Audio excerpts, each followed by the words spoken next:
Go für den Scheiß, die Arme.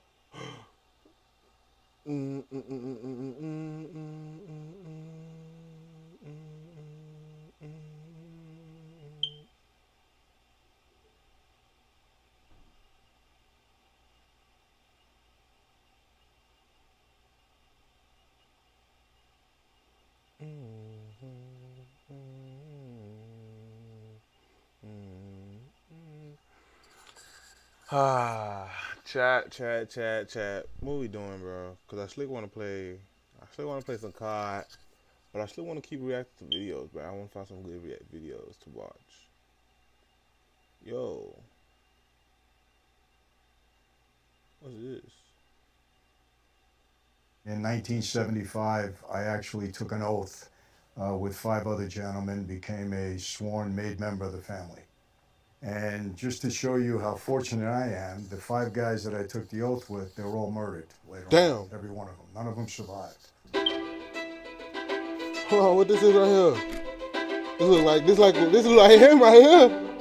Hold on, this look like him right here. I grew up in Brooklyn, New York, and my dad, John Francis, they called him Sonny, that was kind of his nickname, was a very high-profile figure in the Colombo crime family. He was kind of like the John Gotti of his day. I'm sure many people have heard of John. Damn. My dad was just very, very high-profile, major target of law enforcement. You know, throughout the 1960s, he was indicted, charged with, various crimes, went to trial several times. So I dealt with all of that, during my younger age. At times getting flack in school from kids because my dad was, all over the newspaper. Your dad's a mafia dad, so I'd fight in the schoolyard, stuff like I ain't that. gonna lie, But, that shit kind of fire though. inside the Hey, house, man, if my my dad was dad a tried. mafia man, shit, Tried to I'd be keep cool. us as a I hope a family nigga would as try best he me. possibly could, and All right, you gonna die, nigga. Watch in but that's how it GTA. was. Yes, sir. Do you feel like with your dad, you were in a certain way preconditioned for the crime? My dad originally wanted me to go to school and be a doctor. That was his desire for me, and I had no desire to be in that life. Feel But when that. he was convicted in a very serious crime. He got a 50-year prison sentence, and he went off to do his time when he was 50 years old in 1970. I was a pre-med student at Hofstra University in New York. And my dad said he was innocent. He said, I'm innocent of this crime. I'm not a bank robber. He allegedly masterminded a nationwide string of bank robberies. Oh, But he told me he was innocent. And, with a 50-year sentence, he would die in prison if he didn't get help. So I said, Dad, I got to help you out. I lost interest in school. Joe Colombo was the boss of my family back then. He kind of took me under his wing. Mike, what are you doing going to school? If you don't help your father out, he's going to die in prison. So that really impacted me. And I went to see my dad in the visiting room. He was in a penitentiary. And I said, Dad, I got to help you out. And that's when he wanted to, or he proposed me for membership in the family. damn. Can you tell me how the initiation happened? Is it true that there was actually a special Italian ceremony for that? Yeah, when you get, first of all, somebody has to Yo. sponsor you. But I hope they don't find this nigga and kill his ass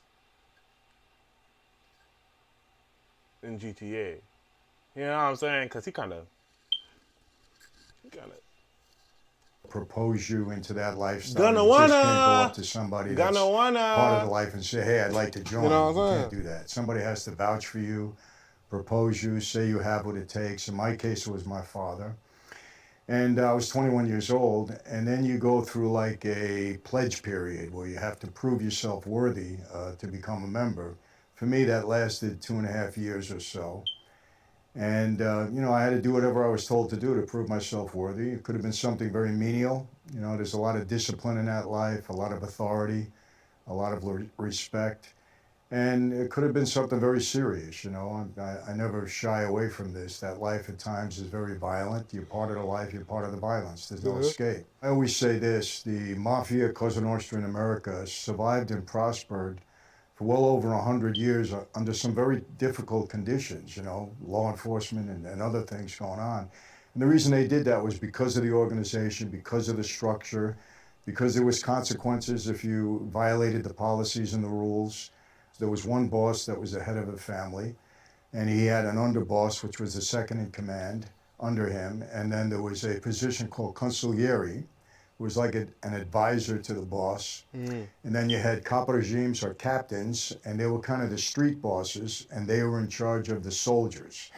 And soldiers were, when you just took the oath and you just came into that life, the rank as a soldier. And you can move up or stay a soldier all the time. You know, it depends upon your individual circumstance. So after about 2.5 years or so, I proved myself worthy. And in 1975, I actually took an oath with 5 other gentlemen, became a sworn made member of the family. And just to show you how fortunate I am, the 5 guys that I took the oath with, they were all murdered later on, every one of them. None of them survived. I'm the only one out of that group. You've mentioned several times the term made man. Can you explain what that means? Yeah, that's the term. You're a made guy after you take the oath, after you go through your recruit period and you've earned it, so to speak. Then you take an oath in a very solemn ceremony. But once you take that oath, you're a made guy. That's what they say. You got straightened out. Now you're a made guy, and it's a privilege, on the street to be to take that oath and become a made guy. You know, there's certain perks that come with it, but there's also consequences if you make a mistake. The ideology behind that is you're part of a brotherhood. You got put down now. When I got into the life, they told me, listen, wherever you go in the world, people will have your back. Don't ever worry about your wife, your daughter, your sister, your mother. Nobody's ever going to touch them or hurt them. So it's kind of a brotherhood. And for a guy, it's a powerful thing. To me, there was nothing more powerful than this bond, this relationship, this I got your back, you got my back among men. And a lot of guys born in, on the street in Brooklyn, Chicago, cities like that, they look up to guys in that life, in Cosa Nostra and Mafia. It's appealing to them. The organization as a whole can become very attractive to people. And, I understand it because I was one of them. I was fortunate in that I knew how to use that life to benefit me in business. And I was very aggressive on the street. I was kind of entrepreneurial. So, in the United States, we had tremendous control right into the White House. I mean, we had politicians that worked with us. We controlled all the unions in Politicians. Biden. America, all the major unions. And when you have union control and political connections, you control a lot in that country. We had about 750 made guys that actually took the oath. We had a lot of associates, but 750 guys. And we controlled, quite a bit of business and other things that went on in the New York area, New Jersey, up and down the East Coast. And across the country, there were actually 9 families in various cities. So it was, again, a pretty big organization. What would you say was the highest point of your crime career? With the help of others, I developed a scheme to defraud the government out of tax on every gallon of gasoline. And, it was probably one of the biggest earning deals that we came across since the days of Prohibition. It was a tremendous amount of money. At the height of my operation, I ran it for almost 8 years. We were bringing in $8 to $10 million a week coming into our operation. And it was very lucrative. As a result of that, I was appointed a caporegime or captain, which is a very powerful position. I had a number of men under me. I was working with the Russian mob. They were my partners in that scheme. And we were up and down the East Coast, from New York all the way down to Florida, selling gas. We were selling 500 million gallons of gas a month. So it was a big operation, and that kind of propelled me into, another level in that life. Is it true that you were the highest paid Mafia member since Al Capone? Well, the media, Vanity Fair, I think, wrote an article that said that I was the highest earner in that life since the days of Al Capone. I mean, that's what they said. That's not what I said. Damn. Hey, modern day Capone, y'all see my name. I don't go around measuring people's wealth in that life, but I will tell you that, the money that I was generating was extremely substantial. And unless people were involved in drugs, which I never got involved in, I hate anything to do with drugs. As a matter of fact, our family didn't get involved in drugs to any great degree. I don't think anybody was bringing in that kind of revenue. I really don't. I never heard of it. I never seen it. Guys were doing okay, but that was, we're bringing in $10 million a week. I mean, that's a lot of money. And, you know, for a while it was 10 pretty mil good. But in it a also, you know, made me a That major nigga was looking like target of law enforcement. this. When you think you're going to go, it's tough. But what it taught me, I said, agree. I don't think anybody was bringing in that kind of revenue. I really don't. I never heard of it, and I never seen it. Guys were doing okay, but that was, you know, we're bringing in $10 million a week. I mean, that's a lot of money.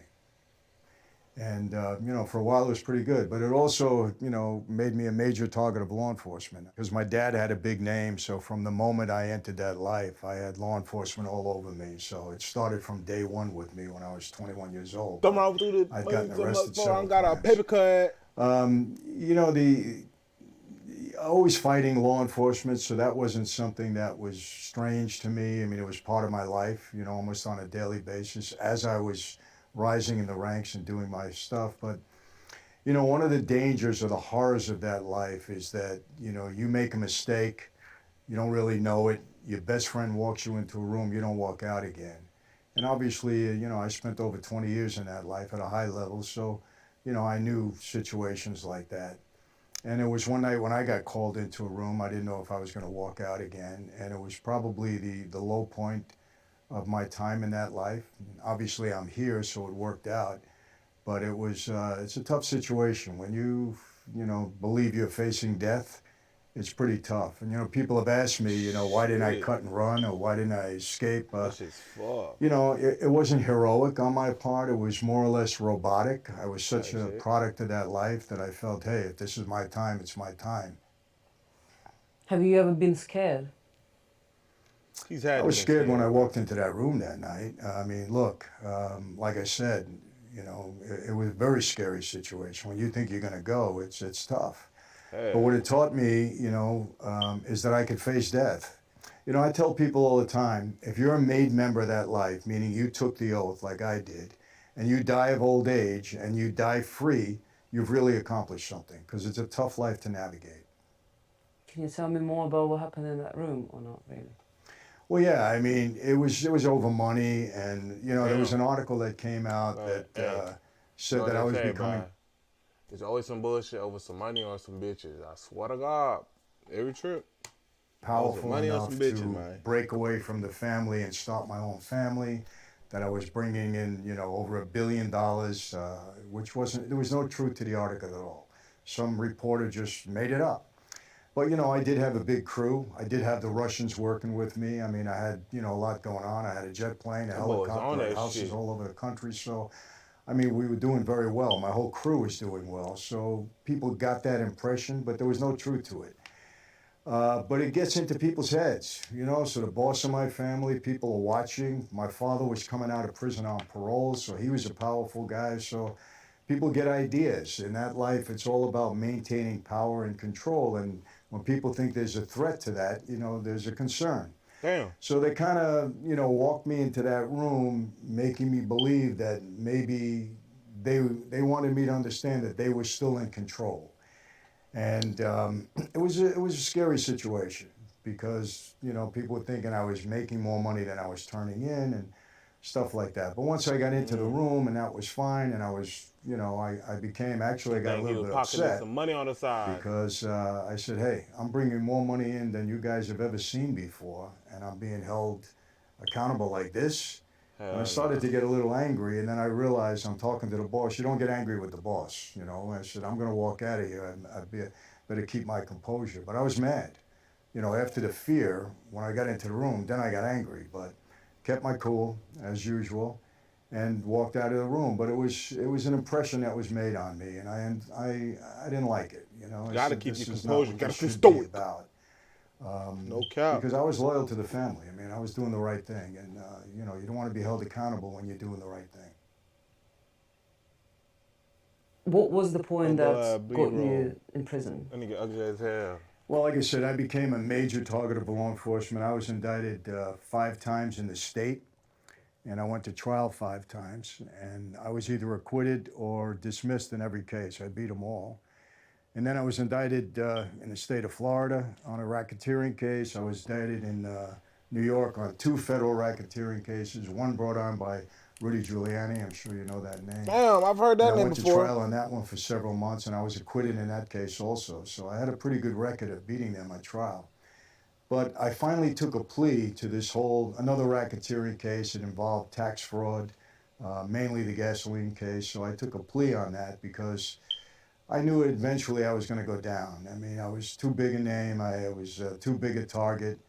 And unfortunately, in New York, when these racketeering laws came in, if you got convicted in racketeering, there was guys that were getting 50 and 100 years. And I was one of the youngest guys. I would have probably gotten 200 years if they convicted me. So I realized I was in trouble. So I tried to cut my losses.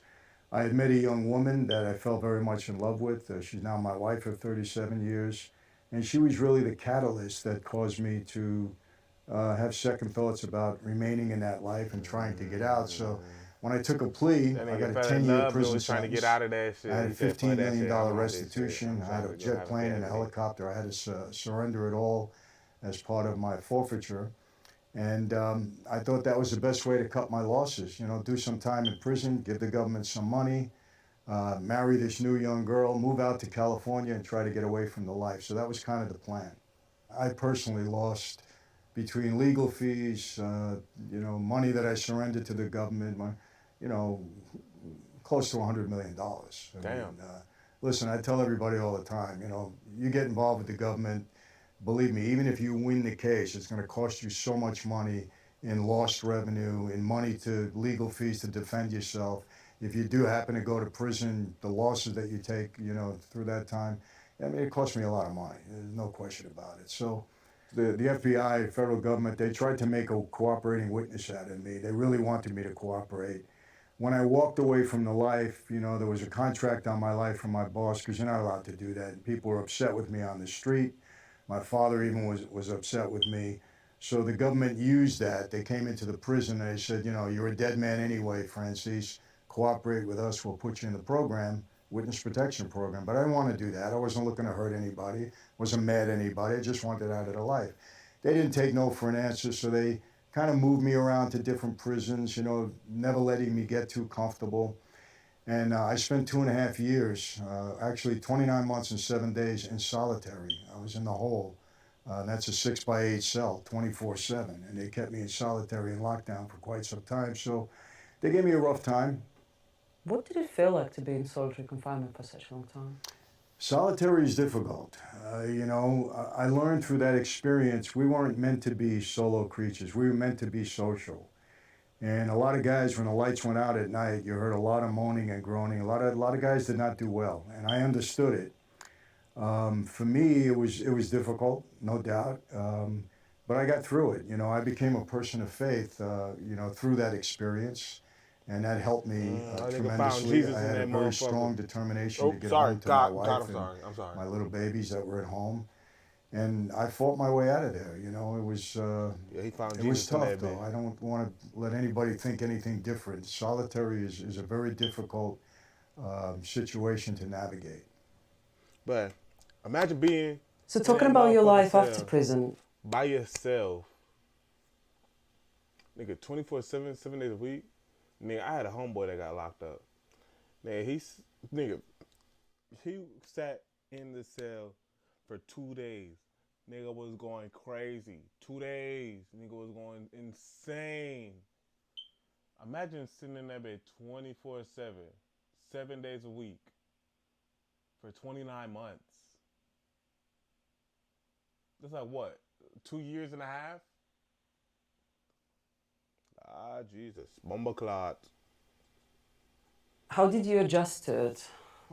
It was a hard adjustment because I had to leave New York. I moved out to California because I would have never made it in New York.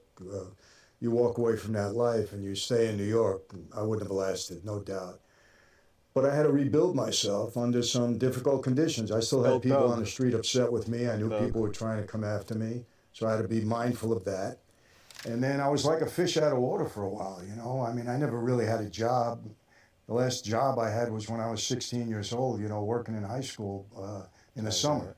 So I always worked for myself. I always had to get things going on my own. So I have to come out in LA and now start a whole new life. So it was difficult. He always been a get money type of guy. You know, but again, I'm a pretty determined guy. I'm fairly resourceful, and I have a head for business. So we got started. It took a while. You know, it took a couple of years before I really got on my feet. And again, you know, I was fortunate in that the whole speaking career that started for me was nothing I ever envisioned, but it worked out. You know, from the moment I got out of prison, I was sought after to speak with certain organizations. So I do a lot of work with juvenile delinquents, gangbangers. I spent a lot of time with prison with a lot of kids coming into the system at a young age. Damn, everybody looks at Mafia Cosa Nostra as the biggest gang in the world, and you know, to some degree we were.